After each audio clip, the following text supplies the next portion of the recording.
It is said that to tamper with the laws of creation is to threaten the very fabric of reality itself. Time and time again, mortals chose to ignore these laws and test their fate in the face of annihilation. Though none ever dared attempt control of their power and wield these forbidden arts. The story of the Dark Caster is one that resides within sorrow and tragedy.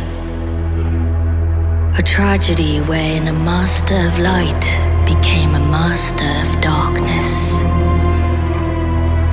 The great tragedy of Lucian.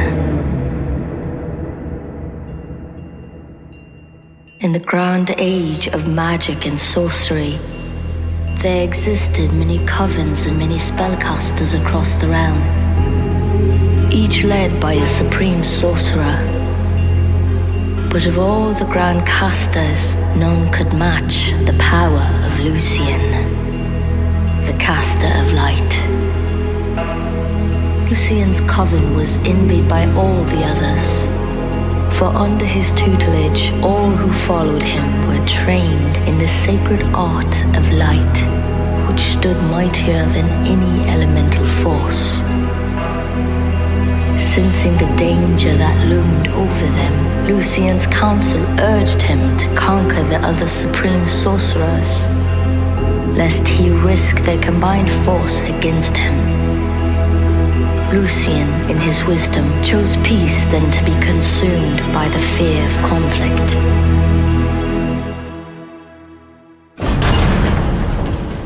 One day, a wounded mage arrives at the gates of Lucian's castle. He bears news of war between the casters of wind and earth. Two supremes plunging forth their covens to be slaughtered, all for the sake of their pride and power. Knowing the horrors their covens face, Lucian hastens toward the distant dominion in which the ongoing battle dwelled. With his superior power, he stops the conflict between the two supremes and forces them to return to their lands. Gazing upon the battlefield, his heart bleeds at the sight of the wounded, maimed and slain. All for selfish ambition. Lucian's rage begins to rise. In lieu of seeking retribution against the Supremes, he instead remains on the battlefield to heal all who survived. As Lucian returns from his arduous voyage, he peers into the distance toward his castle. As his eyes widen in panic at the sight of flames and smog, he rushes forth with great haste, fearing the fate of his coven, arriving to witness the catastrophe that has befell his home. Lucian weeps as he beholds the bodies of his slain pupils, falling to his knees. He cries out in horror towards the smoke-stained sky. A hand is placed on his shoulder. As he looks back, he sees his love Hecate tattered from battle. His counsel at her side, they recount to him the assault upon the castle by the casters of fire and ice.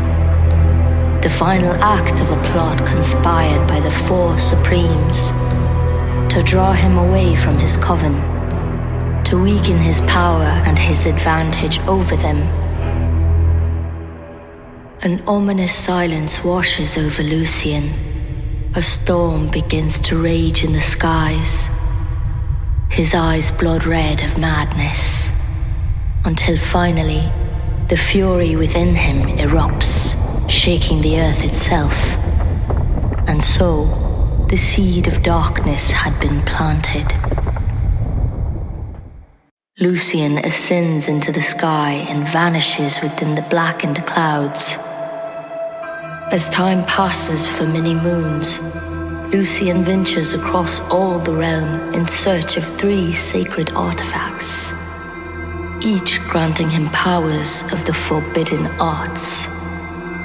Powers unrivaled by any force, hidden away for the danger they possess to all reality. And after much struggle, Lucian finally had all that he required to exact terrible vengeance upon all the Grand Casters.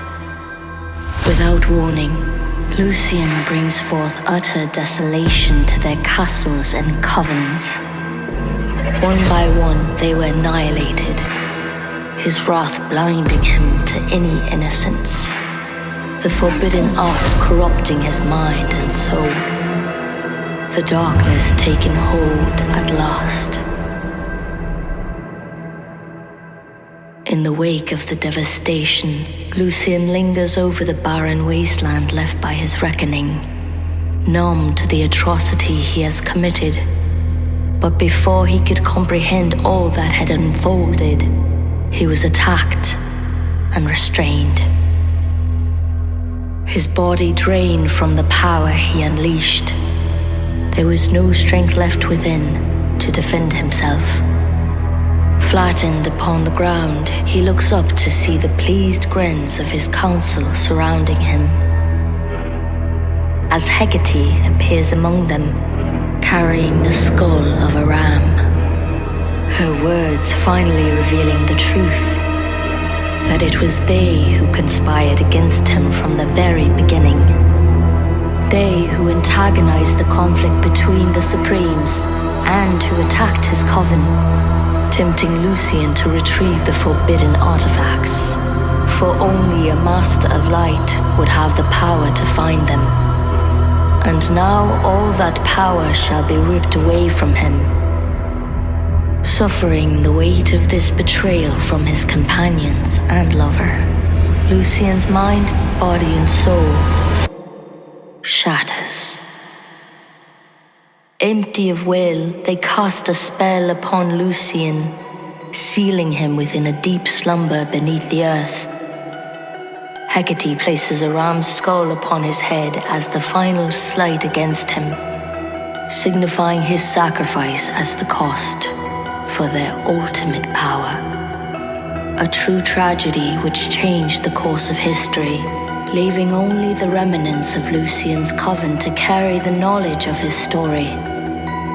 They and their descendants forever vowing to one day awaken their master, to summon him forth and against the usurpers who are so blindly worshipped.